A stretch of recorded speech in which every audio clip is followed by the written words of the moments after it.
विद्यार्थी मित्र, आपण गेल्या 2 तासापासून वारकरी संप्रदायाचं जे साहित्य आहे, ज्याला आपण संत साहित्य म्हणतो, त्या संत साहित्याचे विशेष पाहतो. म्हणजे संतांच्या अभिव्यक्तीचे विशेष आपण पाहतो. आपण यापूर्वी संतांच्या साहित्यातून संतांचं माणूस असणं, कवी असणं, सांप्रदायिक असणं वगैरे हे कसं उमटलेलं आहे हे पाहिलेलं आहे. आता आपल्याला जे पाहायचं आहे ते हे की संतांनी आपल्या अभंगांच्या माध्यमातून किंवा अभंगासाठी जी भाषा वापरली ती भाषा लोकभाषा कशी होती आणि लोकभाषेला त्यांनी केंद्रस्थानी कसं आणलं ही गोष्ट आपण पाहणार आहोत. आपण हे लक्षात घेतलं पाहिजे की त्या काळामध्ये लोकांची जी बोलीभाषा होती ती बोलीभाषा इथल्या धर्मव्यवस्थेने तुच्छ ठरवलेली होती. केवळ धर्मव्यवस्थेनेच नाही तर वर्णव्यवस्थेतल्या वरच्या दोन वर्गाने सुद्धा ती भाषा तुच्छ ठरवलेली होती, कमी लेखलेली होती. वारकरी संप्रदायाचं किंवा वारकरी संतांचं एक वेगळेपण असं आहे की या संतांनी लोकांची जी बोलीभाषा होती ती बोलीभाषा अधिक महत्वाची असल्याचं ठणकावून सांगितलं. त्यांनी अगदी स्पष्टपणे बोलीभाषा हीच लोकांची भाषा आहे आणि ती कुठल्याही प्रकारे संस्कृत भाषेपेक्षा कमी नाही असं एक सूत्र मांडलं आणि प्रत्यक्ष हे सूत्र कृतीमध्ये आणत असताना स्वतःच्या अभंगाची निर्मिती लोकभाषेतून केलेली आहे हे आपण लक्षात घेतलं पाहिजे. आता प्रश्न असा कोणी विचारू शकतात की या संतांना संस्कृत भाषा येत होती का? आता संस्कृत भाषा येतच नव्हती तर मग ते लोकभाषेतच लिहितील असंही म्हणू शकतील. त्याला उत्तर असे असू शकते की त्यांना संस्कृत भाषा शिकण्याची संधी होती का? आता संधीच नव्हती तर त्यांना संस्कृत भाषा येणार नाही, पण संधी असती तर कदाचित त्यांनी शिकली असती. पण महत्वाचं हे आहे की आपल्याला संस्कृत भाषा येत नाही म्हणून आपण लिहू शकत नाही असं यांनी समजलेलं नाही. असा कुठलाही न्यूनगंड न बाळगता किंवा अशा ह्या कल्पना झुगारून देऊन संतांनी त्यांना जी भाषा येत होती किंवा त्यांच्या ते ज्या समाजाचे घटक होते त्या समाजाला जी भाषा येत होती ती भाषा महत्वाची आहे असं सांगून त्याच भाषेमध्ये आपली अभिव्यक्ती केली, अभंग लिहिले, हे महत्वाचं नाही का? मला वाटतं याही दृष्टीनं संतांच्या अभंगांचा आणि त्या अभंगासाठी संतांनी जी भाषा वापरली, जी भाषा निवडली त्या भाषेचा विचार करायला पाहिजे. आपल्याकडे पूर्व परंपरा काय होती? आपल्याकडे पूर्व परंपरा अशी होती विद्यार्थी मित्र हो की संस्कृत ही देवाची भाषा आहे अशा पद्धतीची एक पूर्व परंपरा होती. म्हणजे संस्कृत ही माणसाची भाषा आहे अशा पद्धतीची कल्पनाच नव्हती, तर ती देवाची भाषा आहे. खर तर जगातली कुठलीही भाषा असो ती भाषा ही माणसानेच निर्माण केलेली असते किंवा ती माणसाच्या गरजेतून निर्माण झालेली असते. असं ईश्वर निर्मित वगैरे भाषेच्या बाबत काहीही नसते आणि जगातली कुठलीच भाषा दुसऱ्या भाषेपेक्षा श्रेष्ठ आणि पवित्र असत नाही. भाषेचं काम आहे माणसांमध्ये संपर्क करणे किंवा माणसांच्यात जे काही त्यांना एकमेकाशी संबंध साधायचा आहे किंवा एकमेकांच्या भावना समजून घ्यायचे त्यासाठी भाषेचा उपयोग होतो. भाषा पवित्र आणि श्रेष्ठ नसते, भाषा संपन्न असू शकते आणि तिच्या संपन्न असण्याचा जो संबंध आहे तो संबंध मित्र हो ती भाषा बोलणाऱ्या समूहाचं जीवन किती संपन्न आहे त्याच्याशी संबंध असतो. म्हणजे ती भाषा बोलणारे लोक जर अगदी वैविध्यपूर्ण वेगवेगळं जीवन जगत असतील, त्यांच्या जीवनामध्ये जर वेगवेगळ्या घटकांचा संबंध असेल तर त्या घटकाशी संबंधित शब्द आपोआपच त्यांच्या भाषेमध्ये येतात. म्हणजे आपल्याला असं म्हणता येते की संपन्न असते भाषा म्हणजे काय असते तर त्या भाषेतला शब्दसाठा जो असतो किंवा जे शब्द असतात ते अधिक किंवा कमी असू शकतात. एखाद्या भाषेतले शब्द अधिक असू शकतात, ती भाषा संपन्न वगैरे आपल्याला म्हणता येऊ शकते. आता शब्द अधिक असण्याचा संबंध कुठे तर त्या लोकांच्या जीवनाशी संबंधित कुठल्या बाबी येतात त्याच्यावरून शब्दसाठा कमी जास्त होऊ शकतो, एवढं आपण म्हणू शकतो. पण जगातली कुठलीच भाषा ही दुसऱ्या भाषेपेक्षा पवित्र वगैरे असत नाही. पवित्र असण्याचा काही संबंधच नाही. आणि मुळात जी त्या लोकांची बोलीभाषा असते ती बोलीभाषा तयार केलेल्या कृत्रिम भाषेपेक्षा नक्कीच श्रेष्ठ असते, नक्कीच चांगली वगैरे आपण म्हणू शकू. कारण त्या भाषेमध्ये त्या माणसांचं हृदय व्यक्त होत असते, त्या माणसांचं मन व्यक्त होत असते, त्यांना जे बोलायचंय ते त्या भाषेमध्ये बोलू शकतात. पण आपल्याकडे काय होतं की संस्कृत ही देवाची भाषा आहे अशा पद्धतीचं एक सूत्र मांडलं होतं. आता देवांची भाषा असल्यामुळे झालं काय की धर्म कोणी निर्माण केला, तर देवानेच निर्माण केला. मग धर्माची भाषा काय असेल, संस्कृतच असेल, असं एक सूत्र मांडलं गेलं. आणि मग धर्म आणि त्या धर्माचे ग्रंथ या दोन्हीही गोष्टी ईश्वर निर्मित आहेत अशा पद्धतीची कल्पना मांडली गेली. आता आपल्याकडे वेद वगैरे पौरुषे आहेत, ते ब्रह्मदेवाने निर्माण केलेले आहेत, ईश्वर निर्मित आहेत.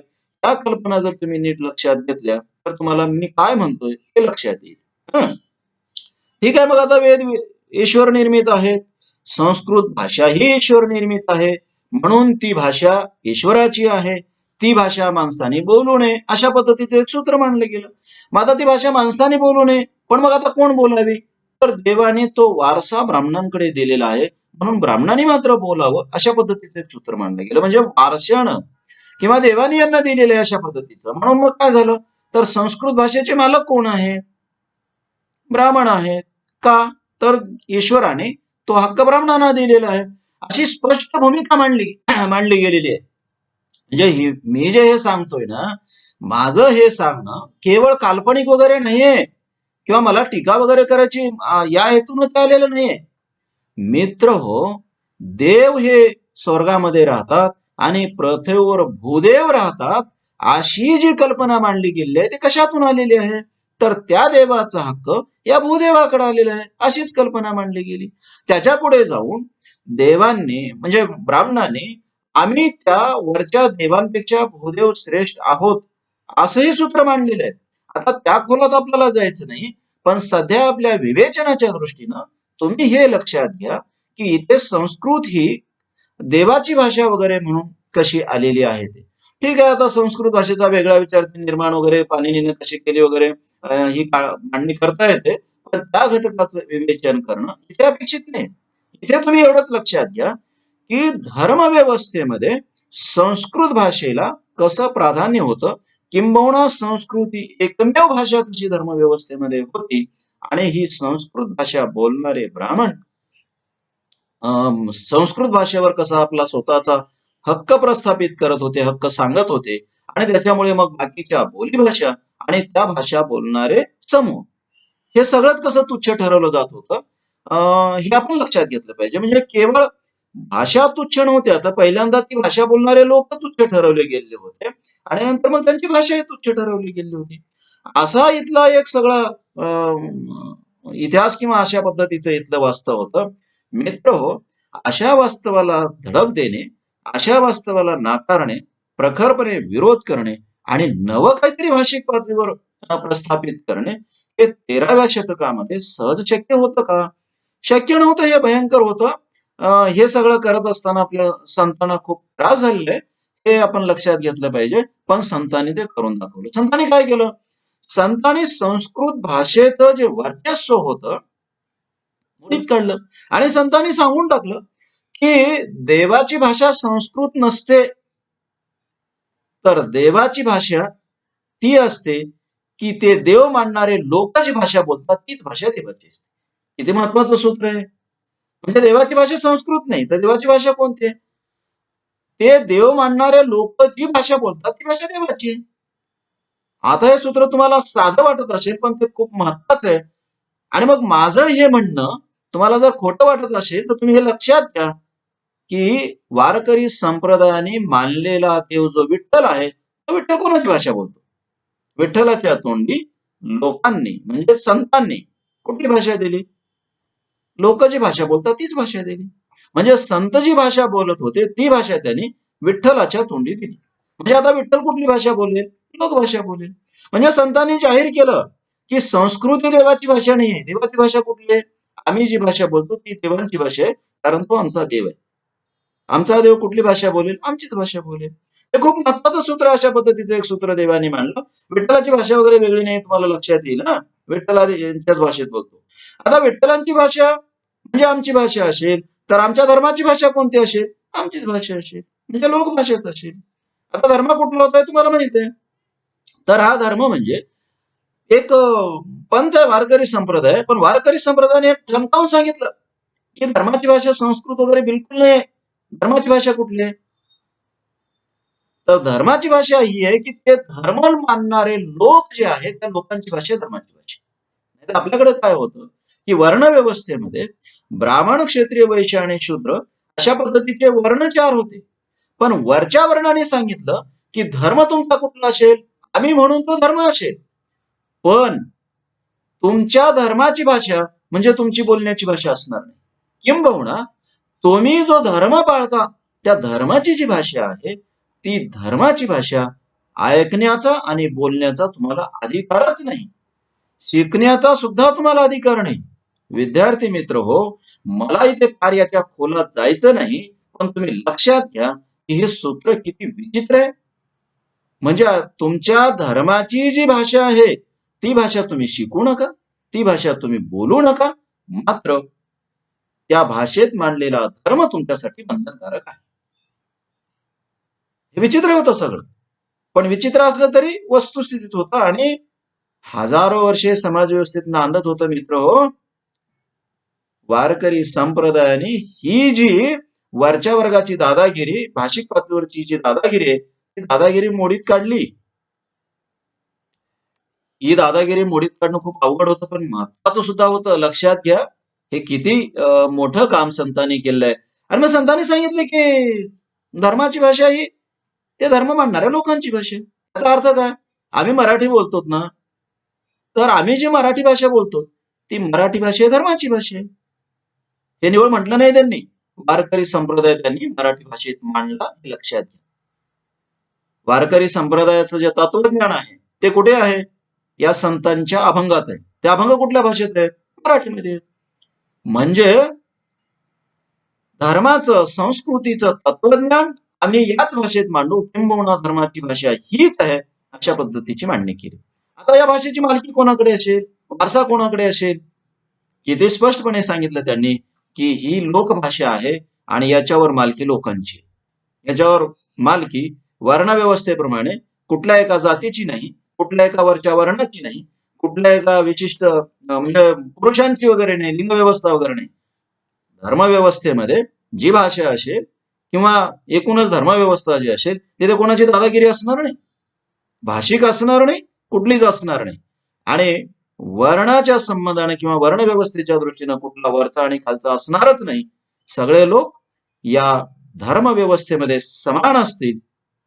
या धर्माची जी भाषा असेल त्या भाषेवरही सगळ्यांचीच मालकी असेल, ती भाषा सगळ्यांची असेल. म्हणजेच भाषा ही कोणा एका विशिष्ट वर्णाच्या, कोणा एका विशिष्ट जातीच्या मालकीची असणार नाही. भाषेवर कोणी मालकी सांगू नका. आणि ते ईश्वर निर्मित वगैरे काही नाही, मानव निर्मितच आहे. आपणच निर्माण केले, आपल्या गरजेतून आलेले, आणि ठीक आहे त्याच्यावर ताबाही आपलाच आहे, मालकी आपलीच आहे. आपण ती वापरा आणि आपण ते समृद्ध करा, अशा पद्धतीची एक कल्पना मांडली. हे किती महत्वाचं आहे पहा. देव कोण आहे? त्यांनी जर अशी पुढे जाऊन अशी मांडणी केली की देव कोण आहे. संतांनी प्रश्न विचारला, समाजाला विचारला, स्वतःला विचारला. आणि कोण आहे देव? देव कोण आहे याचं उत्तर त्यांनीच दिलंय. अरे देव हा त्या मंदिरात वगैरे काही नसतो. ते वेदात वगैरे जे काही वर्णन केलंय ना देवाचं ते तसं काही नसतो. आणि हे जे ब्रह्मसत्य वगैरे जे आहे ना ते काही खरं नाही, ते असंच आहे, ते काही तुम्ही मानू नका, अशा पद्धतीची कल्पना मांडली. ते वेदाचा तो अर्थ आमाशीच खावा वगैरे हे तुम्हाला माहित आहेत, मला माहित आहेत. बाकी खूप अभंग आधारला घेता येतील, मला त्याच्या फार खोलात शिरायचं नाही. पण मित्र हो, संतांनी सांगितलं देव कोण आहे? देव हा दगडाचा वगैरे काही नाही, देव वर वगैरे कुठे राहत नसतो. देव हा तो आहे की ज्याचा आचार शुद्ध आहे, तो माणूस म्हणजेच देव आहे. माणसापेक्षा वेगळा देव नाही, माणूस हाच देव आहे. फक्त त्या माणसानं देवत्वाच्या पातळीवर गेलं पाहिजे. आणि देवत्वाच्या पातळीवर जाण्याचा जो मार्ग आहे तो संतांनी सांगितला. हे पूजापाठ, यज्ञ, याग वगैरे वगैरे काही नाहीये. हे असलं काही करत बसू नका, हे निरर्थक आहे, हे फोल आहे, हे फिजूल आहे सगळं. मग काय करा तुम्ही? काय नाही, तुमचं जे वागणं आहे ना, व्यवहार आहे ना, आचरण आहे ना, ते चांगलं ठेवा. तुमचं आचरण चांगलं असेल ना, तर तुम्ही स्वतःच देवा. म्हणजे जे का रंजले गांजले वगैरे जर तुम्ही पाहिलं तर तुमच्या लक्षात येईल की देव कोण आहे ते त्यांनी सांगितलेलं आहे. बाकी अनेक अभंग याच्या अगोदर मी तुम्हाला तुमच्या पुढे ठेवले आहेत. मला त्या खोलात जायचं नाही, कारण मागच्याच विषयाची आपण पुनरावृत्ती न करता पुढे जाऊ. पण लक्षात घ्या विद्यार्थी मित्र हो, की संतांनी हे सांगितलं की बाबा रे, वेदाने वगैरे सांगितलं देव तसं काही नाहीये. देव तुम्हीच आहात स्वतः. फक्त देव होण्यासाठी तुम्ही तुमचं आचरण चांगलं ठेवा, परोपकार वगैरे करायला शिका, मग तुम्ही देवच होता. आणि पुण्य मिळवलं की देव होता. आणि पुण्य मिळवण्याचा मार्ग काय? काय नाही, परपीडा वगैरे काही लोकांना पीडा देऊ नका, दुसऱ्यावर उपकार वगैरे करायला शिका. म्हणजे तुम्हाला लक्षात असेल की संतांनी समूह जीवन कसं जगायचं, प्रेमानं समूहामध्ये कसं राहायचं आणि संबंध समाज चांगला कसा जगेल याचा विचार केलेला आहे. हे मी पुन्हा पुन्हा तुम्हाला सांगतो आहे, कारण हे तुम्ही नीट समजून घेतल्याशिवाय वैदिक व्यवस्थेपेक्षा वारकरी संप्रदायाचं असणं वेगळं कसं आहे हे तुम्हाला लक्षात येणार नाही. आणि हे वेगळं असणं मान्य केल्याशिवाय या संतांनी लोकभाषेचा जो वापर केलाय तो किती थेटपणे केलेला आहे, आणि हा केलेला वापर किती महत्वाचा आहे तुम्हाला कळणार नाही. तेव्हा हे नीट लक्षात घ्यावं आणि तुम्ही घ्याल अशी माझी अपेक्षा आहे. तेव्हा अशा पद्धतीनं भाषेच्या पातळीवर संतांचं एक कार्य. आता भाषेच्या संदर्भातलं संतांचं हे जे श्रेय आहे ते कोणाला द्यायला हवं? मला असं वाटते की महानुभाव संप्रदाय आणि वारकरी संप्रदाय यांना द्यायला हवं. महानुभाव संप्रदाय वारकरी संप्रदायाच्या त्याच काळातले, थोडाफार अगोदर असेल आपल्याला म्हणता येईल, पण या दोन्ही संप्रदायांनी थेटपणे या लोकभाषेचा वापर केलेला आहे आणि या लोकभाषेचं महत्व त्यांनी सांगितलेलं आहे. किंबहुना सार्थपणे अभिमान बाळगलेला आहे. आणि मग या अभिमान नाही बाळगला, त्याचा वापर केला, कृतीत आणलेला आहे, त्यांनी कृती केलेली आहे. ही कृतीशीलता आहे, आपण लक्षात घेऊ. इथे मला फार तुम्हाला खोलात न्यायचं नाही, पण नागदेवाचार्याचा एक संवाद आणि नागदेवाचार्यांचं जे म्हणणं आहे ते पहा किती महत्वाचं आहे. एकू दिसू भटोबासाशी पंडित, केसोबाशी संस्कृत भाषा प्रश्न केला. त्यावरी भटोबाशी म्हणितले, पंडिता केसवदेया तुमचा अस्मात कस्मात मी नेनेगा, मज श्री चक्रधरे निरी पिली मराठी तियेची पुसा. त्यांनी सांगितलं की आमच्या सांगण्याचा, आमच्या तत्वज्ञानाची भाषा जर कुठली असेल तर ती मराठी आहे. आणि मराठीतच बोला, मराठीतच तुमचे विचार सांगा, मराठीतच अभिव्यक्त व्हा. अशा पद्धतीचा संदेश किंवा अशा पद्धतीची आज्ञा म्हणा, काही म्हणा, किंवा अशा पद्धतीचे एक सांगणं म्हणा, ते कोणाचं आहे? तर चक्रधरांचं आहे, स्वामी चक्रधरांचं आहे. ते आम्हाला सांगितलेलं आहे आणि आम्ही तेच मानू. हे नागदेवाचार्यांचं जे म्हणणं आहे ना, ते म्हणणं खूप महत्वाचं आहे. आणि हे केवळ म्हणणं नाही, महानुभाव सांप्रदायिकांनी मराठी भाषा प्रत्यक्ष वापरली, उपयोगात आणली. मराठी भाषेमध्ये त्यांनी त्यांचे ग्रंथ लिहिले, हे खूप महत्वाची गोष्ट आहे. ज्ञानेश्वरीमध्ये सुद्धा एक उल्लेख आहे की माझा मराठाची बोलू कौतुके, परी अमृताती पैजा जिंकायची, अक्षरे रसिके मेळविना. ठीक आहे. याच्यामध्ये एक ज्ञानेश्वरांचं स्वतःचं एक निवेदन आहे की मी असं करून दाखवेल, अशा पद्धतीचा त्यांचा एक स्वतःच, याला अहंकार वगैरे मला म्हणायचं नाही, फार तर याला स्वाभिमान वगैरे म्हणू, या अर्थाने त्यांचं स्वतःच. पण हे सगळं मत व्यक्त करत असताना त्यांनी मी मराठीमध्येच सांगेल अशा पद्धतीचं एक निवेदन केलेलं आहे, एक जे म्हणणं मांडलंय ते खूप महत्वाचं आहे. ठीक आहे. हे दोन्ही संदर्भ लक्षात घेऊन अशा अनेक संदर्भ देता येतील.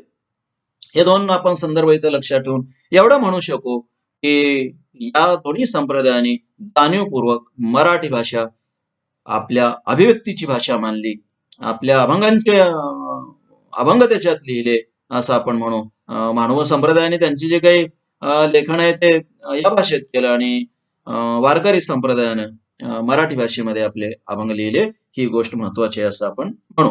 लोकभाषेचा वापर कसा केलाय, काही संदर्भच पाहिजे असतील, काही तपशीलच पाहिजे असतील तर काही अभंग पाहते.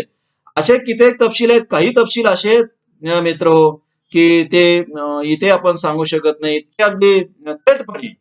म्हणजे यांनी मराठी भाषा वापरली, लोकभाषा वापरली म्हणजे काय केलं तर लोकांच्या व्यवहारात जी भाषा होती ती थेटपणे वापरली. अश्लील वगैरे ते त्यांनी काही हे केलेलं नाही. लोक जे वापरत होती ती भाषा वापरली. आणि हे खरं आहे की लोक जर थेटपणे त्या भाषेत बोलत असतील तर त्या भाषेत बोलल्यावरच कळेल ना.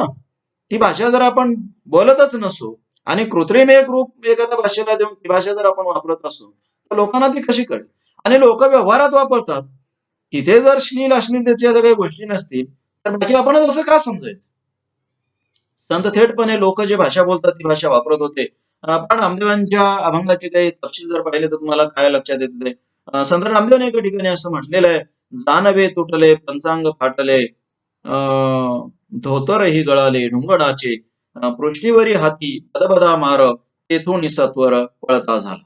आता याच्यातले शब्द पहा तुम्ही की धोतरही गळाले ढुंगणाचे. धोतर हा शब्द असेल किंवा इथे वापरलेला ढुंगणा शब्द असेल, पण आमदानी थेटपणे वापरले. आता पुढचा जो शब्द आहे बदबदा, हा जो शब्द आहे तो लोकभाषेतला आहे. कदाचित आपल्याला बदबदा, धपाधप वगैरे असे शब्द कळणार नाहीत. पण हे लोकभाषेमध्ये थेटपणे असतात. ही क्रियापद आहेत. बदबदा मारणे, पाठीमध्ये मारण्याची ही जी क्रिया आहे त्याला त्यांनी दिलेला शब्द आहे. तर अशी ही क्रियापद थेटपणे नामदेवांनी वापरलेली आहेत.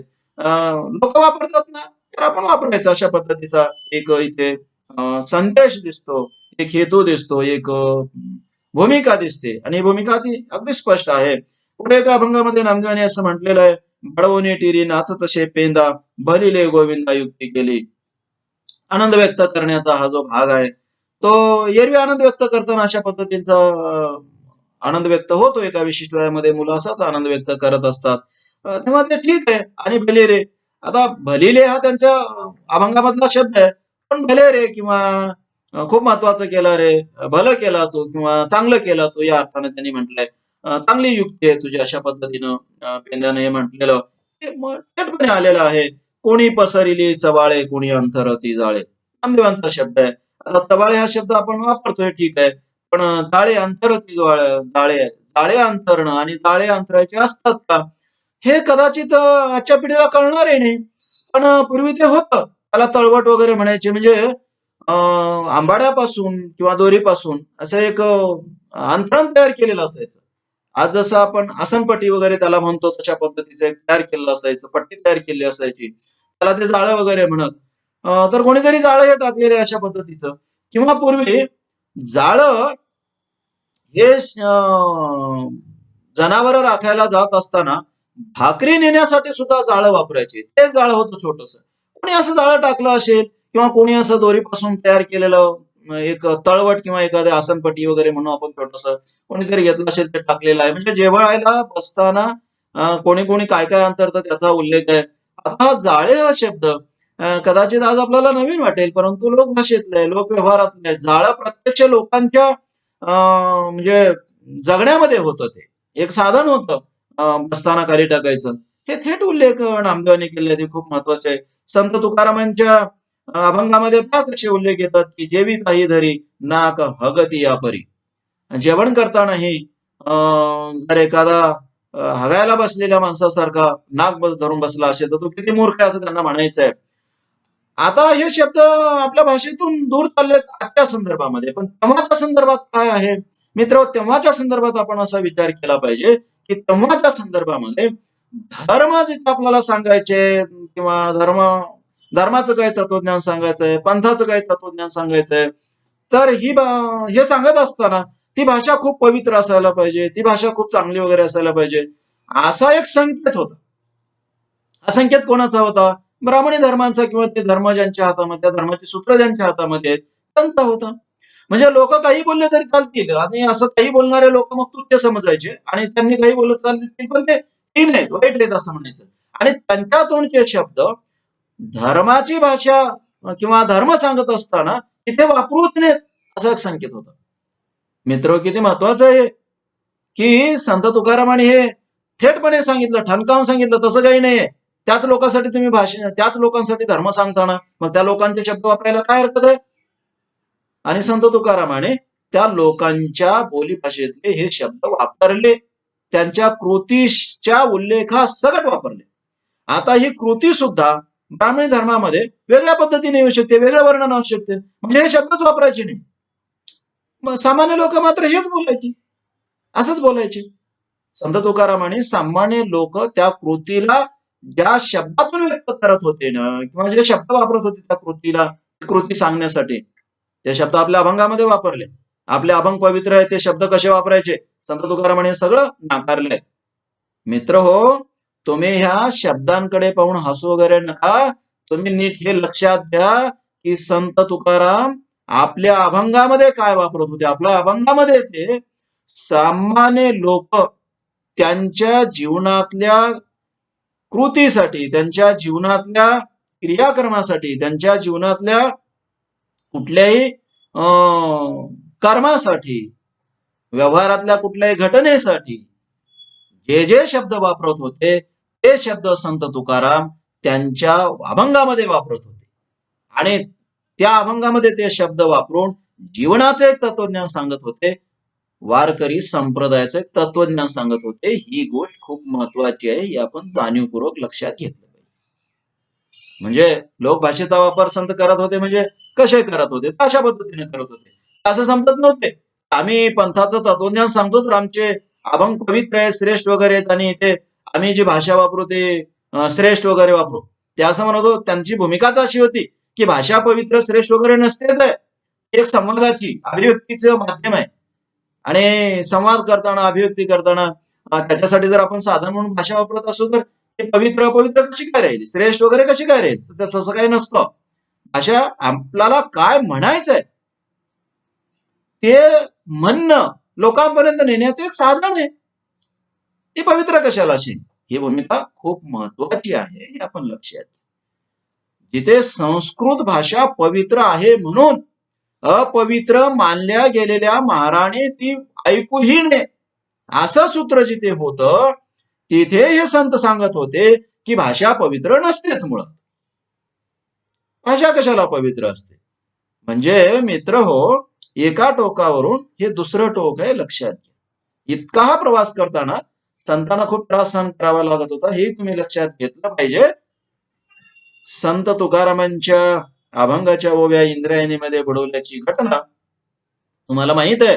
ही घटना उगीच घडलेली नाही, हे लक्षात घेतलं पाहिजे. म्हणजे संत काय भोगत होते हे तुम्हाला लक्षात येईल. पुढे त्यांनी एका ठिकाणी असं म्हटलंय, द्रव्याची या कोटी न ये गांडीची लंगोटी.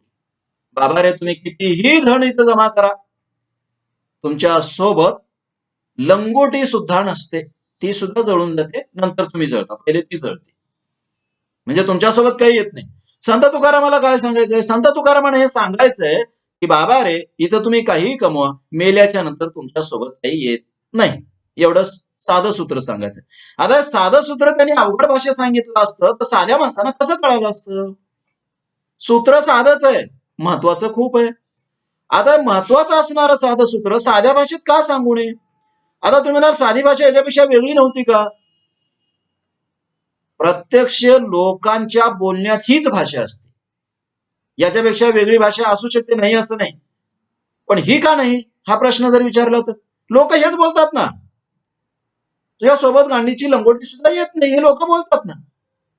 आता लोकांचं हे बोलणं इतकं साधं आहे, किंबहुना हे इतकं महत्वाचं आहे की जेव्हा या भाषेत तुम्ही लोकांना सांगाल तेव्हा लोकांना सांगणाऱ्याला काय म्हणायचंय हे एवढ्या चटकन कळतं की खूपच. म्हणजे आपण काय करतो, पहिल्यांदा अवघड भाषेत सांगतो आणि मग हे अवघड भाषेत सांगितलेलं नक्की काय आहे हे सांगण्यासाठी एक माणूस, आणि तो माणूस मग वेगळ्या भाषेत पुन्हा लोकांना अर्थ सांगतो. म्हणजे पहिल्यांदा अवघड सांगायचं आणि दुसऱ्या एका मध्यस्थानं त्याचा अर्थ सांगायचा.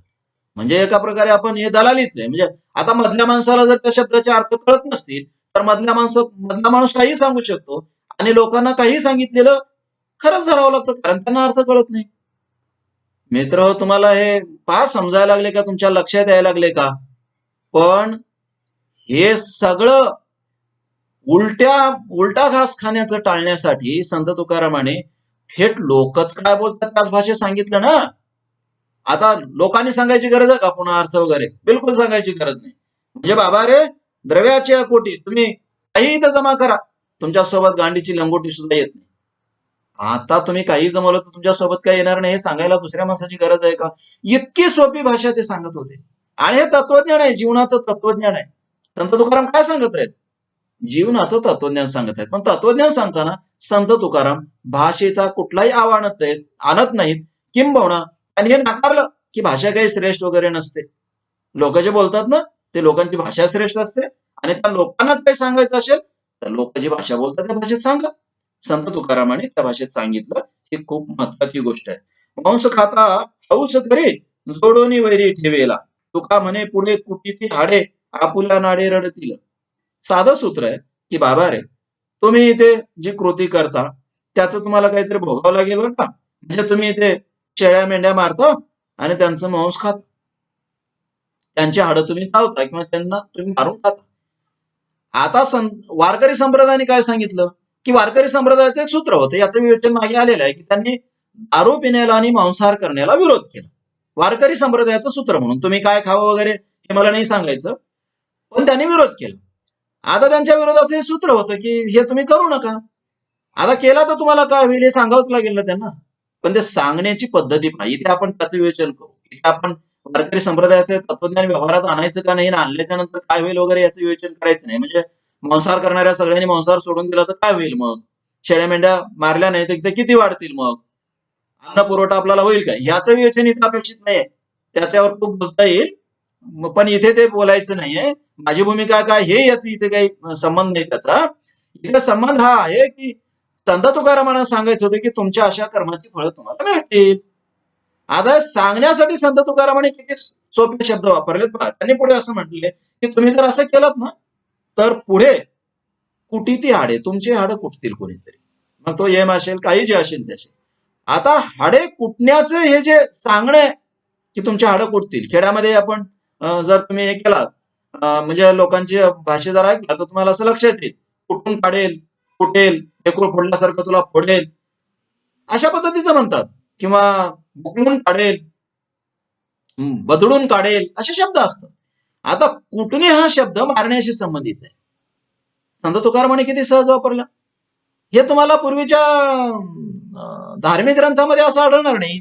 त्याला ते वेगळा शब्द सांगतील आणि उलट खाली त्याचा अर्थ सांगतील, किंवा तो अर्थ लोकांनी कोणीतरी सांगावा अशा पद्धतीचं सांगतील.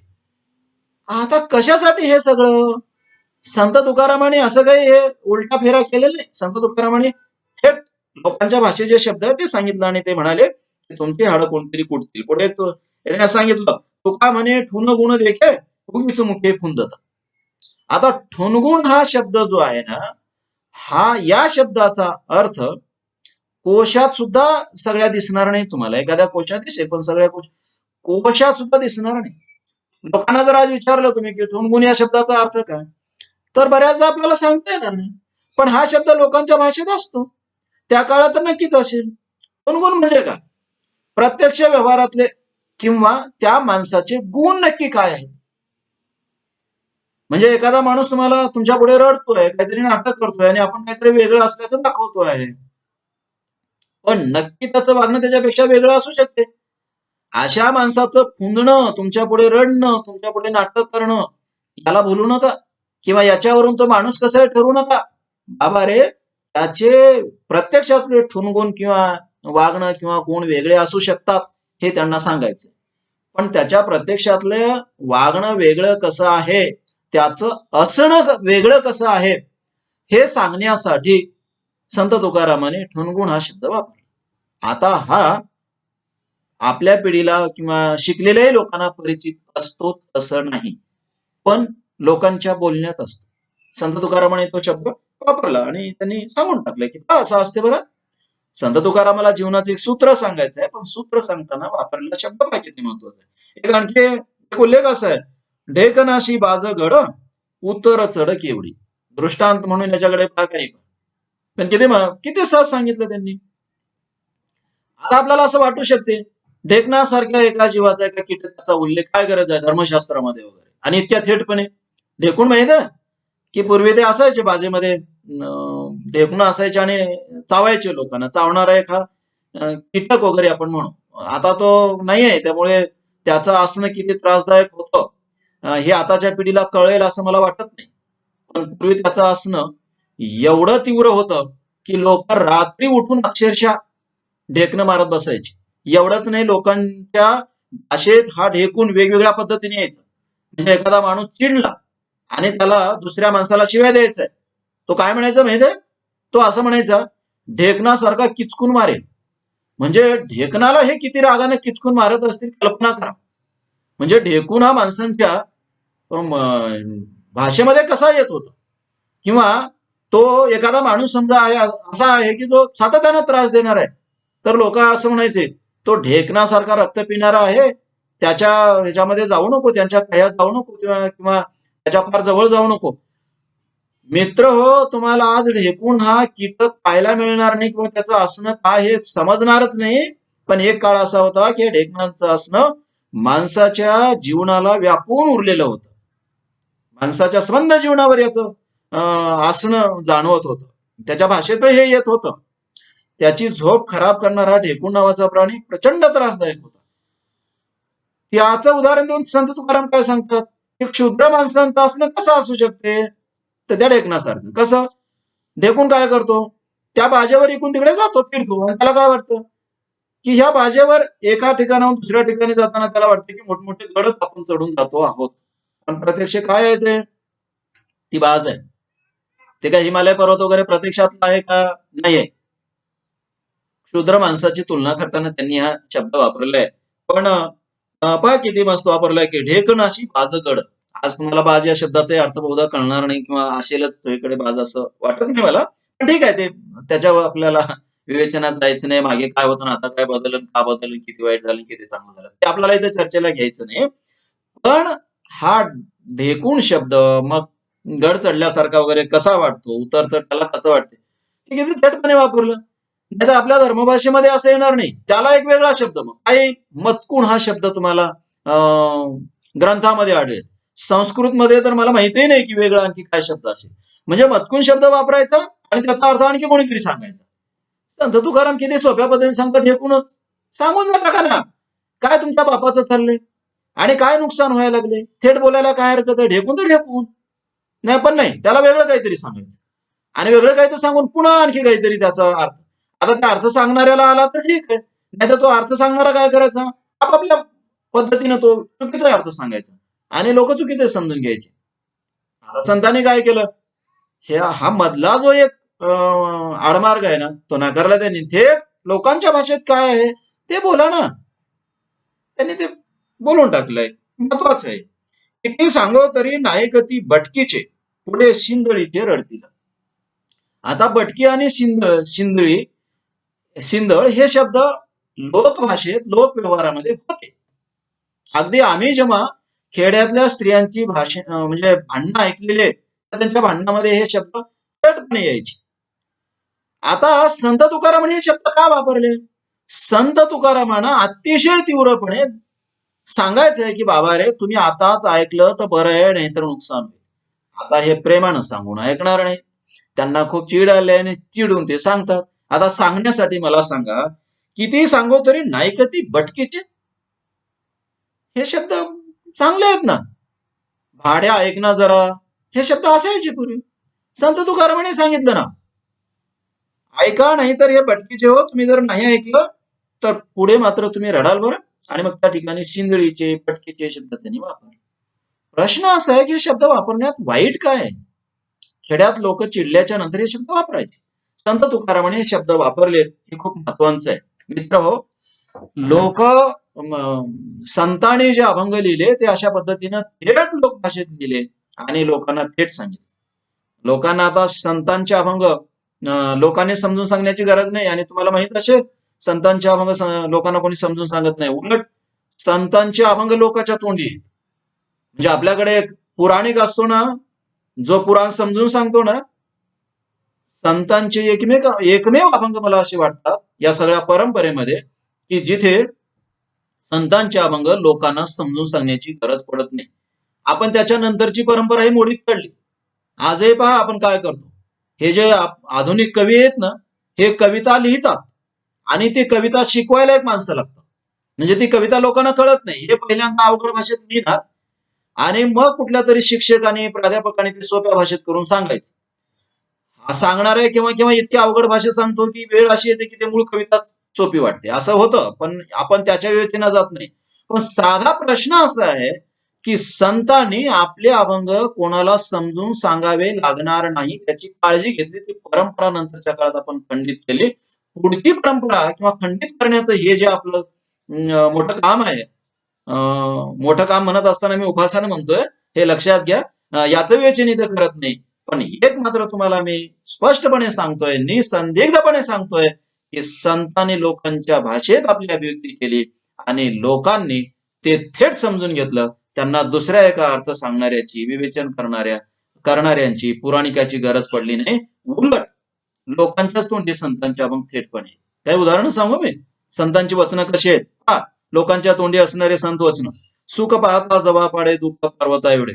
हे लोकांच्या तोंडी असणारं संतांचं वचन आहे आणि याचा अर्थ ते कोणाला विचारत नाहीत. शिकलेल्याला, पुराणिकांना बिलकुल विचारत नाहीत. लोकांना कळते. ही खूप महत्वाची गोष्ट आहे मित्र.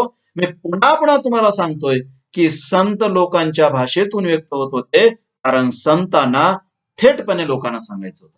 त्यांना मधला एक पुराणिक उभा करायचा नव्हता किंवा ती वेळ लोकांवर यावी असं त्यांना वाटत नव्हतं. म्हणून संतांच्या तोंडी थेट गेले आहेत आणि संतांच्या ह्या अभंगांचा अर्थ लोकांना थेट कळतो. सुख पाहता जवा पाडे दुःख पर्वता एवढे. हे एकही दिवस शाळेत न गेलेला माणूस सुद्धा उच्चारतो.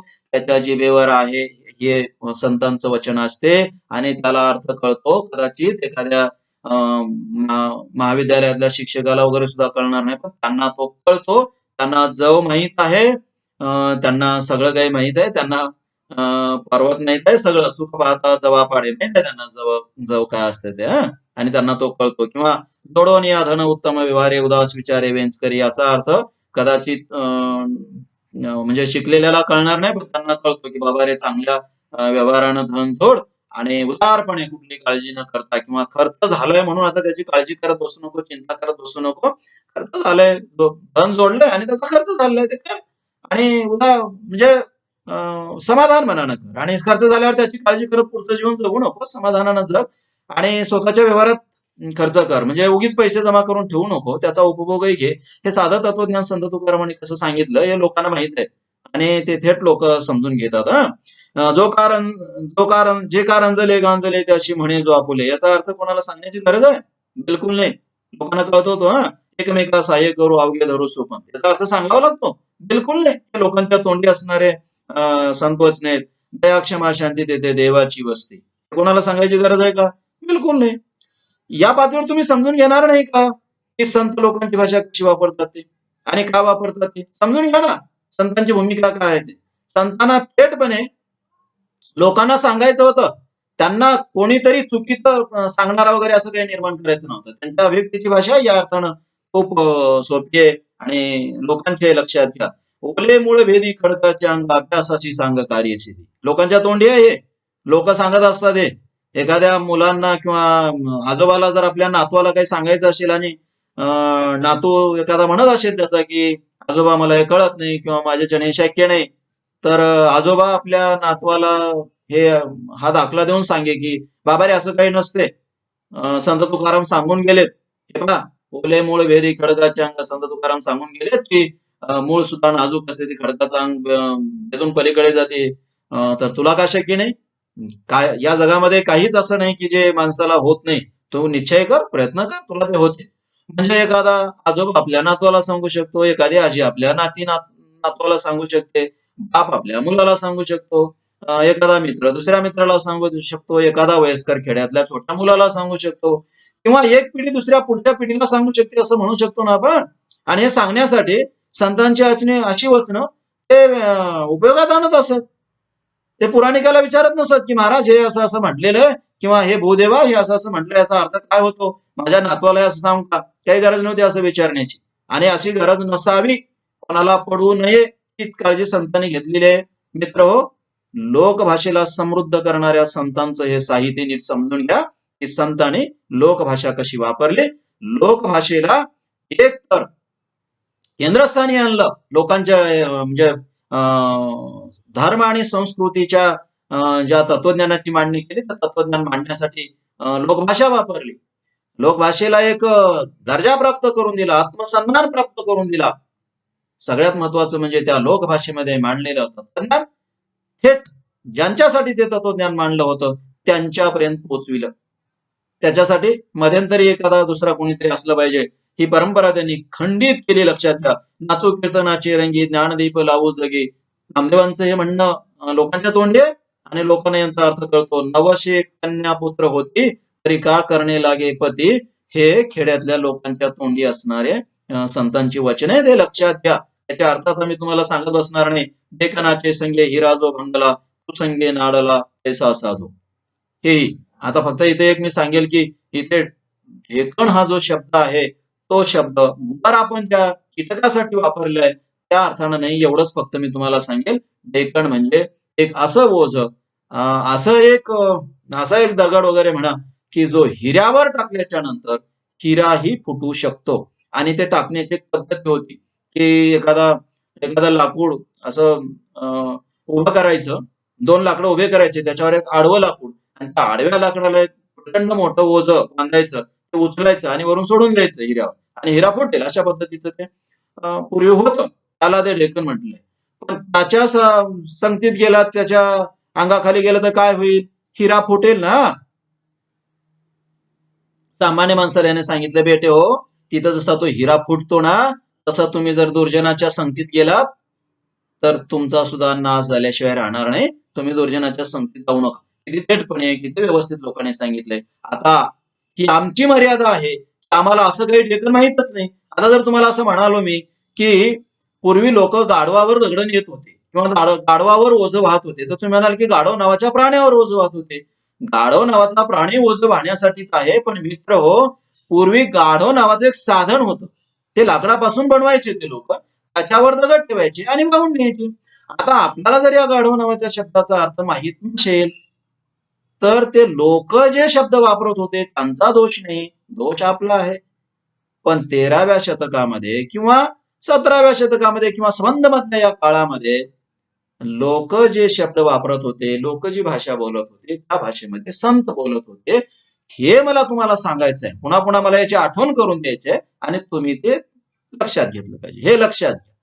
कारण भाषेच्या संदर्भामध्ये संतांनी हे जे महत्वाचं कार्य केले आणि लोकांची भाषा दुय्यम नसते, ती श्रेष्ठच असते. किंबहुना त्याच भाषेत देवही बोलत असतो, हे जे पुन्हा पुन्हा सांगत राहिले हे खूप महत्वाचं आहे. तुम्ही लक्षात घ्या. आलिया भोगाशी असावे सादर, चित्त असू द्यावे समाधान. लोकांच्या तोंडी नसते, असते. आणि याचा अर्थ लोकांना सांगावा लागतो तिसऱ्याने. बिलकुल सांगायची गरज नाही. एकही दिवस शाळेत न गेला खेड्यातला माणूस तुम्हाला सांगू शकतो की याचा अर्थ काय असतो ते. किंबहुना याचं तो खूप चांगल्या पद्धतीने विवेचन करू शकतो आणि वेगवेगळे उदाहरणं देऊन पुन्हाही पटवून सांगू शकतो. मग त्यांना ते कळतं. मन करारे प्रसन्न सर्व सिद्धीचे कारण, किंवा नाही निर्मळ जीवन काय करील साबण, हे शब्द तुम्हाला कळतात. किंवा लोक असं म्हणतात, सहज इथे संबंध आला म्हणून सांगतोय मी, की संत तुकारामाच्या काळामध्ये साबण होती का? हा मग संत तुकारामाने कसा लिहिला कदाचित तुम्हाला माहित नसेल मित्र हो. संत तुकारामांचा काळ 17वं शतक आहे. साबण अंगाला लावण्याचं आणि साबण तयार करण्याचं हे जे तंत्र आहे ते त्याच्या फार पूर्वी आहे. त्याच्यापूर्वी 100-150 वर्षापूर्वी साबण होते. हे तुम्हाला सहज मला माहित असणारी ही गोष्ट म्हणून सांगतोय मी. असे काही प्रश्न वगैरे उपस्थित करू नका. संत तुकारामाने जे होतं तेच लिहिलेलं आहे आणि किती थेटपणे सांगितलेलं आहे. आता पाणी शुद्ध नाही, चांगलं नाही, तर साबण किती लावलं, घाण पाण्यामध्ये कपडे धुवायला लागले. कपडे कसे काय स्वच्छ निघतील? साबणाचा काय दोष आहे त्याच्यामध्ये? काही दोष नाही ना. तसं तुम्ही मुळामध्ये स्वतः काहीतरी शिका, स्वतः शुद्ध राहा, स्वतः काहीतरी ऐकण्याची प्रवृत्ती तुमच्यात असू द्या, तरच तुमच्यात परिवर्तन होईल ना. म्हणजे जीवनाचं एक साधं सूत्र आहे, पण किती थेटपणे सांगितलेलं लक्षात घ्या. संत साहित्याने सभोवताल नोंदवलेलं आहे. हे एक संतांच्या अभंगाचं किंवा त्यांच्या एकूणच अभिव्यक्तीचं एक महत्वाचं सूत्र म्हणून आपल्याला पाहता येईल. पण सभोवताल नोंदवत असताना संतांच्या अभंगाचंही आपण विशेष पाहतो आहोत. पण सभोवताल नोंदवताना त्यांनी आपण लक्षात घेतलं पाहिजे की त्या काळातलं धर्मजीवन आणि त्या काळातलं सामाजिक जीवन, या दोन गोष्टी खूप थेटपणे नोंदवल्या, खूप महत्वाच्या आहेत आणि बारीक सारीक तपशील त्याच्यातले आलेले आहेत. पण राजकीय जीवन किंवा त्या काळातली जी काही राजकीय व्यवस्था होती त्याविषयी संत फार बोलत नाहीत. मला वाटतं किंबहुना त्यांना असं वाटत असावं किंवा त्यांच्या जीवनाचा तो भाग होता की त्यांच्या जीवनाला सगळ्यात जास्त त्रासदायक जर कुठल्या गोष्टी होत्या तर धर्मव्यवस्था होती. कारण समाजामध्ये धर्मव्यवस्थेनं खूप उच्चाद मांडला होता. सांस्कृतिक व्यवस्थेनं खूप उच्चाद मांडला होता. सामाजिक जीवनामध्ये कमालीचे भेदाभेद, जाती व्यवस्था वगैरे हे भेद मानले जात होते. म्हणून ते कदाचित त्याच्यावर बोलले असावे जास्त.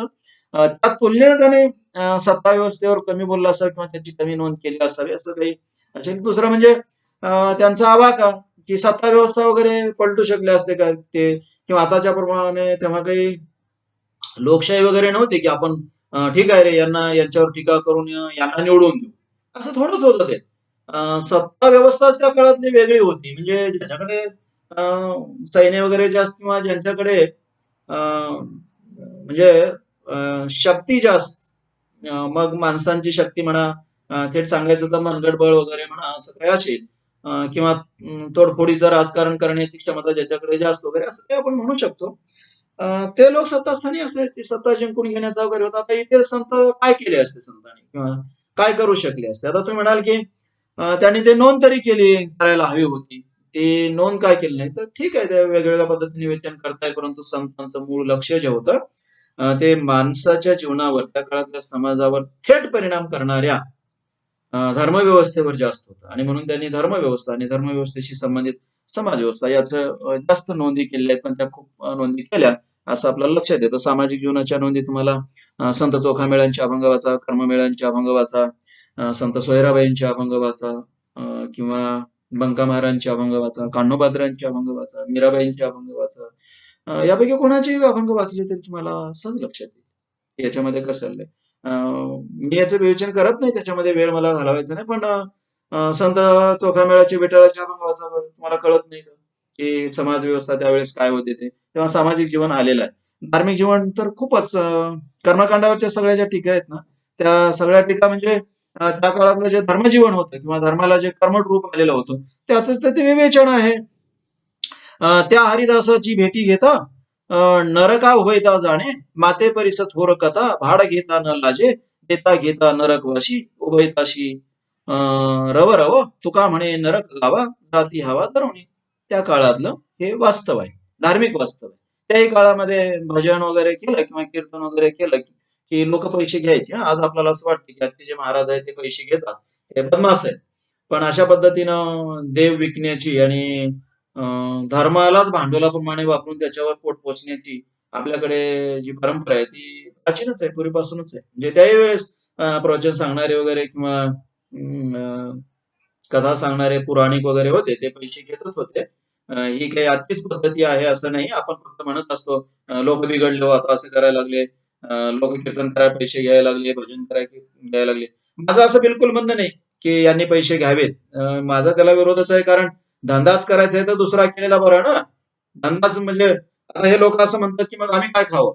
आता खाण्यासाठी मग असा धंदा करू नका ना, दुसरं काही करा, मजुरी करा, नोकऱ्या करा, काही करा. म्हणजे देव धर्म विकण्याचा धंदा कशाला करायचा, हे माझं स्पष्ट मत आहे. पण पूर्वी घेत नव्हते असं मात्र नाहीये. संत तुकारामांनी ही नोंद केलेली आहे की पूर्वी घेत होते ना. असं पैसे घेणाऱ्या लोकांना संत तुकारामांनी असं म्हटलेलं आहे, माते परिस थोर कथा, भाड घेता न लाजे. देवाची कथा सांगणे, कीर्तन करणे, भजन करणे, पौराणिक जो असतो तो देव कथा सांगतो, लोकांना काहीतरी धर्म सांगतो, हे म्हणजे काय आहे?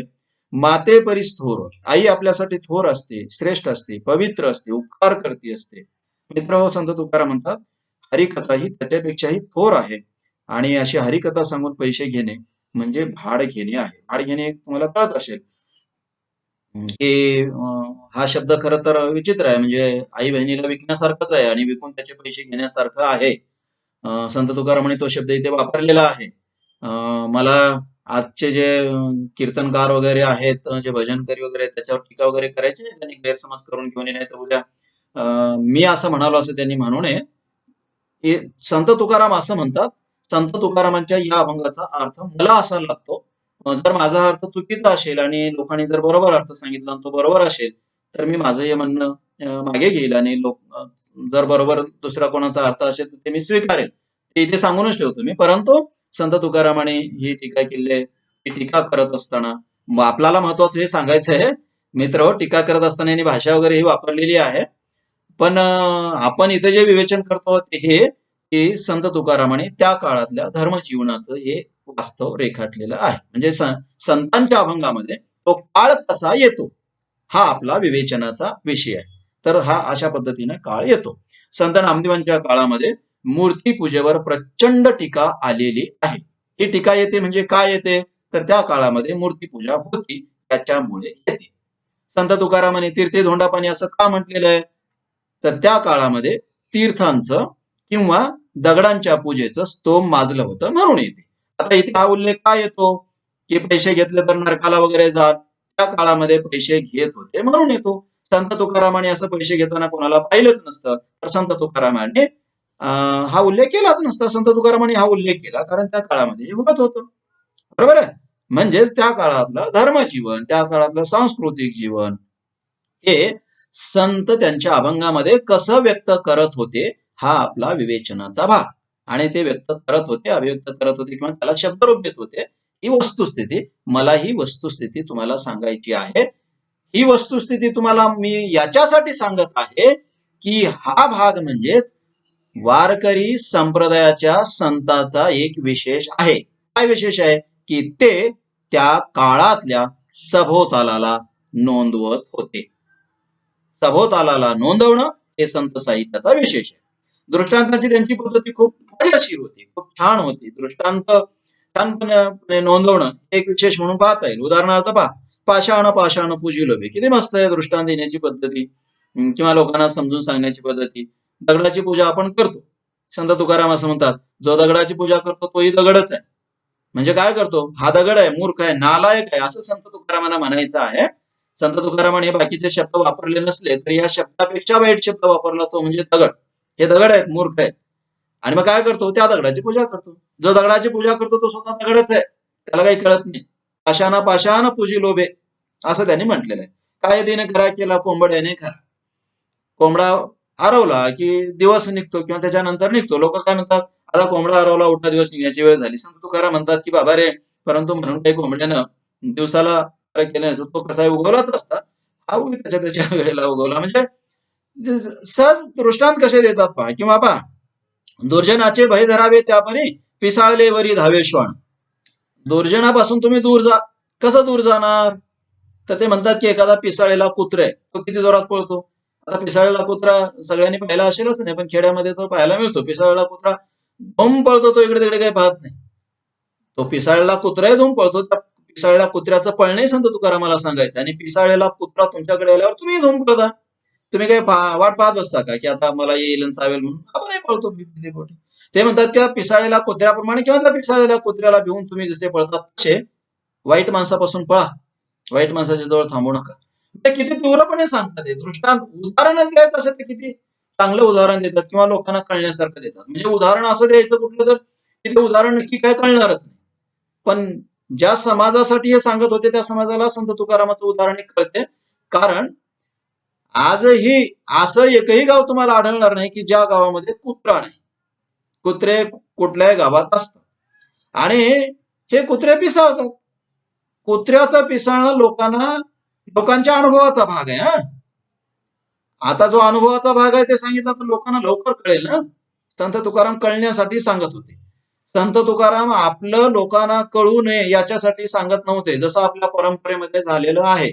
आम्ही सांगितलेलं लोकांना सहज कळू नये, म्हणजे एकदा आम्ही सांगणारे असावेत आणि पुन्हा ते समजून सांगणारे पुन्हा एक आमचे जातभाई असावेत. म्हणजे दोघांचंही दुकान चाललं पाहिजे. संत तुकारामाला हे दुकानदारी मोडीत काढायची होती, ते थेट सांगत होते. संत तुकारामांनाच नाही, सगळ्या वारकरी संप्रदायातील संतांना. आणि म्हणून वारकरी संप्रदायातील संत थेटपणे सांगतात. हे दृष्टांत किती सहज आहेत पहा. ठीक आहे, तुम्हाला एक कळते. पुढचं पहा, संत साहित्य कसं आहे, श्राव्य आहे, यात लोकलय आहे. याच्याविषयी फार अभंगाचे दाखले वगैरे देणार नाही मी, तुम्हाला ते कळेल. संतांचं साहित्य ऐकण्यासाठी चांगलं आहे. अभंग ऐकायचे आणि ऐकायला आपल्याला खूप गोड वाटतात, छान वाटतात. श्राव्य आहे ते, ऐकायला खूप छान वाटतात. याचा अर्थ तुम्ही वाचूच नाही असं नाही, वाचलं पाहिजे. पण अर्थाचा जे थेट हृदयाला अर्थ जे भिडणं आहे ना, ऐकल्यावर खूप छान कळतात. वाचतानाही कळतात ते, वाचल्यावरही कळतात ते, कळत नाही असं नाही. पण त्या काळामध्ये किती लोकांना वाचता येत होतं, वाचता येत नव्हतं ना. वाचणारे लोक खूप कमी होते, म्हणून ऐकून कळाले पाहिजेत, कदाचित ही भूमिका असावी. म्हणून अभंगांची रचना अशी आहे की कोणीतरी गायचं आणि बाकीच्याने ऐकायचं. म्हणजे एका माणसाने जरी गायले आणि बाकी 1000 माणसं जरी ऐकायला असतील तर त्या लोकांना ऐकून कळायला पाहिजे. किती मजेशीर सूत्र आहे. हे तो किती सुंदर आहे, लक्षात घ्या तुम्ही.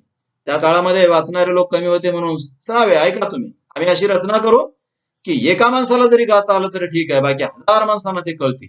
म्हणजे कोण्या पद्धतीने ते लोकांपर्यंत हे पोहोचत होते, तळमळ काय असावी. बुडती हे जण न देखावे डोळा, हे संत तुकारामांनी उगीच म्हटलंय का? उगीच नाहीये. संतांची भूमिका फार सुंदर आहे, फार वेगळी आहे, लक्षात घ्या. ही श्राव्य आहे आणि ही श्राव्य रचना काय घेऊन येते? लोकलय घेऊन येते. लोकलयीत आहे म्हणजे जी लय आहे अभिव्यक्तीची, मग ओवी असेल, जात्यावरच्या ओव्या, गाणे असतील, किंवा इतर एखाद्या प्रसंगी, लग्नविधीच्या प्रसंगी असेल, आणखी कुठल्या प्रसंगी असेल, जे लोकगीत म्हणजे लोकांच्या परंपरेत जे गाणं होते गाण्याचे, त्या गाण्याची लय या अभंगानं आहे. याच्याविषयी खूप विवेचन करता येईल. इथे मला विवेचन ते करायचं नाही, खूप खोलात तुम्हाला न्यायचं नाही किंवा ते अपेक्षित नाही, पण लोकलय आहे, लक्षात घ्या. जात्यावरच्या ज्या ओव्या होत्या ना, आता त्या जात्यावरच्या ओव्या वगैरे काय हे सांगत बसणार नाही मी, पण त्याची एक लय अभंगानं आहे आणि ती लोकांना परिचित असणारी लय आहे. आपल्याला परिचित नाही, आपली मर्यादा आहे, लक्षात घ्या.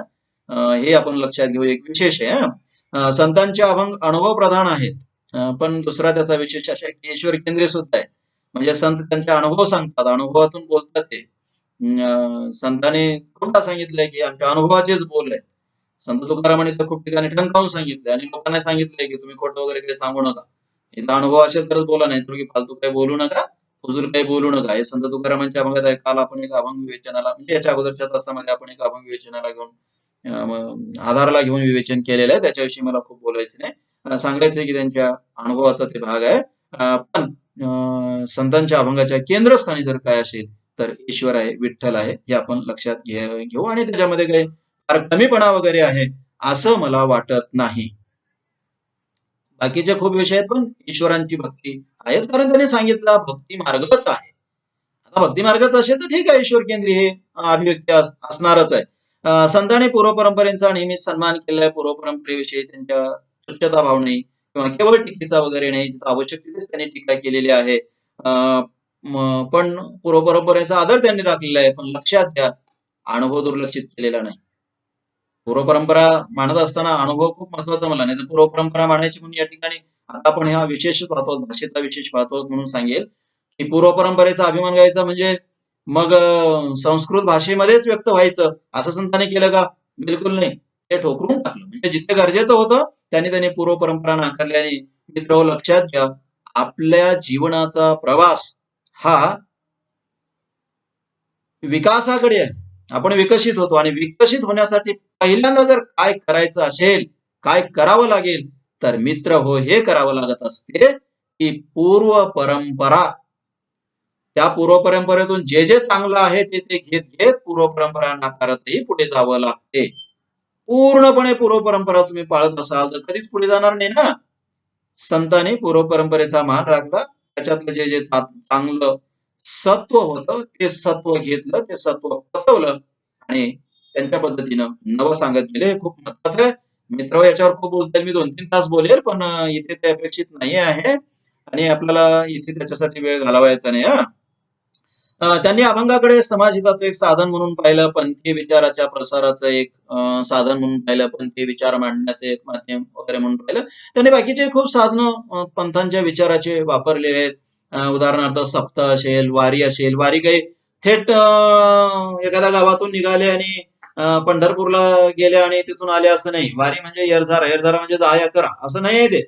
निवळ जातात आणि येतात असं समजू नका तुम्ही. वारकरी काय करतात, एका गावातून निघतात आणि निघाल्याच्या नंतर रस्त्यामध्ये जिथे जिथे त्यांचा मुक्काम असतो तिथे तिथे ते कीर्तन करतात आणि त्या कीर्तनातून ते आपल्या पंथाचं एक तत्वज्ञान लोकांना सांगतात. म्हणजे एक वारी जर 30 दिवस, 1 महिना लागत असेल त्यांना पंढरपूरला जायला, तर कल्पना करा किती गावातून जातात आणि किती ठिकाणी कीर्तन करतात आणि किती लोकांना सांगत सांगत जातात. म्हणजे एक वारी किती लोकांपर्यंत या संप्रदायाचं तत्वज्ञान पोहोचवते याची कल्पना करा ना तुम्ही. मग तुम्हाला कळेल. सप्ताह 7 दिवसाचा म्हणजे 7 दिवस हे अखंडपणे काय करतात? आपल्या पंथाचं तत्वज्ञान सांगत राहतात. म्हणजे पंथाचा प्रचार करणे, पंथांचा प्रसार करण्याची यांची माध्यम किती जबरदस्त आहेत याच्या पूर्वी कुठल्याही परंपरेमध्ये ही नव्हती असं मला वाटते. मला नवलच वाटते कौतुक वाटणं. म्हणजे मी काही तेवढं मोठं नाही. कौतुक करण्याचा भाग वेगळा असतो. लहानाचं कौतुक मोठ्याने करायचं असतं. मी स्वतःला तसं समजत नाही. पण मला आश्चर्य वाटते, नवल वाटते की हे लोक आपल्या संप्रदायाचा प्रसार करण्याची माध्यम कुठली कुठली निवडत होती. म्हणजे वारीला जायचं आणि वारी 1 महिना या लोकांनी किती ठिकाणाहून वाऱ्या निघणार आहे आणि किती गावातून जाणार. म्हणजे एक जर आषाढीची यांची वारी लक्षात घेतली तर आषाढीच्या वारीमध्ये 9 लाख 10 लाख लोक पंढरपूरला जमत असतील. पण हे पंढरपूरला जाणारे लोक रस्त्यातून किती लोकांना भेटत असतील म्हणजे कल्पना करा ना तुम्ही. एका वारीत 100 माणसं आहेत. हे 100 माणसं 30 दिवसात किती माणसाला भेटत जात असतील आणि येताना किती माणसाला भेटत असतील. म्हणजे प्रत्यक्ष पंढरपूरला जर हे 9 लाख लोक तिथे जमत असले तरी कोट्यवधी लोकांना हे लोक भेटतात. म्हणजे एक आषाढीची जी यांची यात्रा असते त्या यात्रेच्या निमित्तानं हे आपला संप्रदाय कोट्यवधी लोकांपर्यंत पोहोचतो. सप्ताह तसा 7 दिवस अखंडपणे हे करायचं. बाकी बघा ना तुम्ही, कीर्तन असेल, भजन असेल किंवा सप्ताह असेल किंवा काकडा आरती, दररोज काकडा आरती मंदिरामध्ये. दररोज सकाळी 4 वाजता उठायचं, मंदिरामध्ये जायचं, काकडा आरती हरिपाठ म्हणत राहायचं. आता त्या गावातल्या लोकांना दररोज ऐकू घालायचं हे काकडा आरती. इतकं दुसरं कुठलं मला काही दिसत नाही असं काही पंथांचं. त्यांचं हे म्हणजे वारकरी संप्रदायांचं हे जे संत होते ना, ते संत भजन कीर्तन करणारे, अभंग रचणारे नव्हते. यांना फार काहीतरी कळत होतं. म्हणजे आपला संप्रदाय लोकांपर्यंत कसा पोहोचायचा, लोकांच्यात कसा रुजवायचा, यांचं हे जे सगळं सांगणं आणि हे यांनी जे मार्ग घालून दिले ना, इतके प्रभावी आहेत की याचे म्हणजे आश्चर्य वाटलं. तुलना केली तर दुसरं सापडतच नाही इतकं प्रभावी. म्हणजे वर्षानुवर्षे गावातल्या मंदिरामध्ये जायचं आणि काकडा आरती हरिपाठ म्हणायचं. म्हणजे गावातल्या लोकांना ऐकू घालायचं. बरे कोणी ऐकू घालायचं? गावातल्याच लोकांना ऐकू घालायचं. त्यांना काय मोबदला वगैरे होता? बिलकुल नाही. आणि हे लोक कित्येक वर्ष हे करत आले. म्हणून तर मित्र 800 वर्षे होऊन गेले, हा संप्रदाय टिकून आहे. 700 750 800 वर्षे व्हायला लागली याला, हा संप्रदाय टिकून आहे. एवढा प्रभावी संप्रदाय आज सध्या तरी महाराष्ट्रात दुसरा तुलनेनं नाही. या संप्रदायाचे लोक इतके आहेत आणि हा संप्रदाय आजही इतका जिवंत आहे की खूप. आजही खेड्यातून काकडा आरती हरिपाठ वगैरे होते, सप्ताह होतात, वारी पंढरपूरला जाते. खूप महत्वाचं आहे. या लोकांचे वेगवेगळे साधन आहेत असं आपण म्हणू. भारुड एक वेगळं साधनच आहे. आज भारुड आपल्याला दिसत नाहीत कुठे, पण भारुडे सुद्धा साधन आहे. हे साधन आहेत वारकरी संप्रदायाने घालून दिले. वर आपण जे विवेचन करत होतो हे आपण अनुषंगिक सांगितलेलं आहे. आपलं महत्वाचं हे की संतांचे अभंग संतांनी वारकरी संप्रदायाचं तत्वज्ञान सांगण्यासाठीच आणि वारकरी संप्रदायाचं तत्वज्ञान लोकांपर्यंत पोहोचवण्यासाठीच तत्वज्ञान म्हणून वापरलेले आहेत. कारण आपला मुख्य विषय काय आहे? आपला मुख्य विषय हा आहे की संतांच्या अभिव्यक्तीचे विशेष आपण पाहतो, अभंगांचे विशेष आपण पाहतो. त्या दृष्टीनं आपण विचार केला पाहिजे. आता आपण समारोपाकडे जाऊ. समारोपाकडे जाताना मी अंतिम गोष्टी तुम्हाला सांगेल ते म्हणजे संतांच्या वाङ्मयात विसंगती आहे. संत नेहमी असं म्हणतात की आम्ही अनुभवाची बोल बोलू वगैरे, परंतु त्याच्यात काही खोटे पण सुद्धा आहे. म्हणजे आता देव भेटला, देव जनाबाईला जळू लागला, हा अनुभव म्हणू शकतो का आपण? किंवा चोखामेळ्यांच्या गळ्यामध्ये देवाने हार घातला, अनुभव म्हणू शकतो का आपण? संतांनी विठू महाराजचं रूप घेतलं, हा अनुभव म्हणू शकतो का आपण? तर अशा वेळेस आपण समजून घेतलं पाहिजे की संत हे त्यांचं सूत्र सांगण्यासाठी सांगत होते, ठणकावून सांगत होते, पण वस्तुस्थिती तशी नाही आहे. अनुभवाची बोल म्हणत असताना या म्हणण्याला काही मर्यादा आहेत हे आपण लक्षात घेतलं पाहिजे. श्रीकृष्णांच्या बाललीलांचं वगैरे जे वर्णन केलेलं आहे ते काय अनुभव असतो का? म्हणजे श्रीकृष्ण लहानपणी कसा जगत होता किंवा कसा रासलीला खेळत होता हे काही संतांचे अनुभव होते का? म्हणजे काल्याचं कीर्तन काही अनुभवाचा भाग असू शकतो का? काल्याचे अभंग काही अनुभवाचा भाग असू शकतो? कारण हे 12व्या शतकामध्ये 13व्या शतकामध्ये बोलत आहेत. म्हणजे 13व्या शतकातली रचना आहे समजा, असं आपण गृहीत करू. नामदेवांची रचना 13व्या शतकातली. आता श्रीकृष्ण केव्हा होऊन गेला? आता होऊन गेला का नाही हा वाद जर आपण बाजूला ठेवला तर महाभारत केव्हा घडून गेलंय? महाभारत हे इसवी सनाच्या पूर्वी 1,500 वर्षाच्या पूर्वी घडले असं जर आपण गृहीत धरलं तर ते 1,500 वर्षे आणि संत नामदेवापर्यंत यायला हे 1200 वर्षे. म्हणजे अशा पद्धतीनं 3,500 वर्षे होऊन गेले. आता 3,500 वर्षाच्या पूर्वीच्या गोष्टी तुम्ही जर करता, 1,000 वर्षापूर्वीच्या जर गोष्टी तुम्ही करता आहात, तर कल्पना करा तुम्ही की हे काय अनुभवाचं आहे का? अनुभवाचं नाही आहे. पण आपण हे असं लक्षात घेऊ की अनुभवाचं जरी नसलं तरी त्यांना जे सांगायचं आहे ते सूत्र नीटपणे लोकांपर्यंत पोहोचण्यासाठी हे सगळं सांगत होते, असं आपण म्हणू. संत वाङ्मयामध्ये आत्ममग्नता आहे. हे आपण लक्षात घेऊ. आत्मस्तुती आहे, स्वप्नरंजन आहे, अभिमान आहे, मनगडन काही कथांची रेलचेल आहे, रचना आहे, हे आपण लक्षात घेऊ. म्हणजे देव चोखामेळ्यांना हे ओढू लागतो, ढोरे ओढू लागतो. संत ज्ञानेश्वर भिंत चालवतात. रेडा वेद बोलतो. अशा खूप आहेत अशा गोष्टी की तीर्थस्थानी गेल्या, तीर्थ करायला गेल्याच्या नंतर नामदेवांच्या सांगण्याप्रमाणे विहिरीला पाणी येतं, किंवा ज्ञानेश्वर भ्रमर रोड मध्ये जाऊन पाणी पितात. अशा किती गोष्टी सांगायच्या, खूप आहेत ना. म्हणजे खूपच सांगता येतील की कुंभाराच्या इथं देवच राबत होता. या मनगडन कथा आहेत असं आपण म्हणू. पण इथे दुसरी बाजू त्याची लक्षात घेऊ, या कथा त्यांनी का निर्माण केल्या याचं विवेचन मी अगोदरही केलं. एक सूत्र सांगण्यासाठी त्यांनी निर्माण केले, ते आपण लक्षात घेतलं पाहिजे.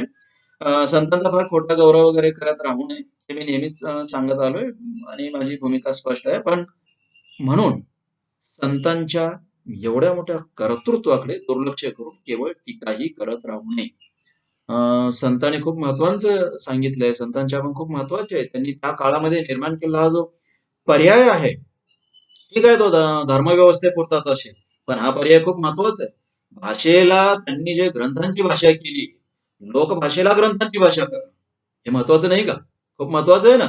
बरं, ती भाषा एवढी महत्वाची आहे असं लोक त्यांनी सांगितलं की याच्यापेक्षा संस्कृत काही महत्वाची नाही, संस्कृतपेक्षा हीच महत्वाची आहे त्यांनी सांगितलं. आणि लोकांच्या तोंडचे जे शब्द होते, लोकांच्या तोंडची जी भाषा होती, थेट त्यांनी त्यांच्या तत्वज्ञान सांगण्यासाठीच्या भाषेमध्ये रूपांतरित केली किंवा तिथे वापरली. हे सगळं खूप महत्वाचं आहे. मित्र हो, आपण गेल्या 3 तासापासून किंवा गेले 3 तास आपण संतांच्या अभिव्यक्तींच्या विशेषाची चर्चा करतो आहोत. ही चर्चा 3 तासापासून करतो, मी 3 दिवसही करू शकतो, खूप करता येईल. मीच कशाला, कोणीही करू शकेल, कारण आहेच तेवढं महत्वाचं ते, तर खूप करू शकेल. पण आपण वेळ लक्षात घेऊ, आपण इथे थांबू म्हणे. त्याच्यानंतर आपण आता चोखामेळांच्या व्यक्तिमत्वांचा आणि त्यांच्या अभंगांचा विचार करणार आहोत. इथे आपण थांबू म्हणे. मला असं वाटतं की तुमच्या लक्षामध्ये खूप गोष्टी आल्या असतील. माझ्या या विवेचनातून तुम्ही संतांचं साहित्य काय आहे आणि त्यांचे विशेष काय आहेत हे समजून घ्या. जेवढं कळेल तेवढं समजून घ्या, किंवा समजून घेण्यासाठी एक मार्ग, एक आधार किंवा एक मदत या अर्थानं जरी तुम्ही माझ्या विवेचनाकडे पाहिलं तरी भरपूर आहे. बाकी तुम्ही स्वतंत्र विचार करू शकता. माझ्यापेक्षा वेगळे आणखी अनेक मोठ्या लेखकांची पुस्तकं तुमच्यासाठी आता उपलब्ध आहेत, ते वाचा, तुम्ही स्वतः विचार करा. माझं विवेचन तुम्हाला लक्षात येईल, हेतूही लक्षात येईल असं मला वाटते. हे तुम्ही नीट समजून घ्यावं अशी अपेक्षा व्यक्त करतो. आपण इथे थांबू म्हणूया.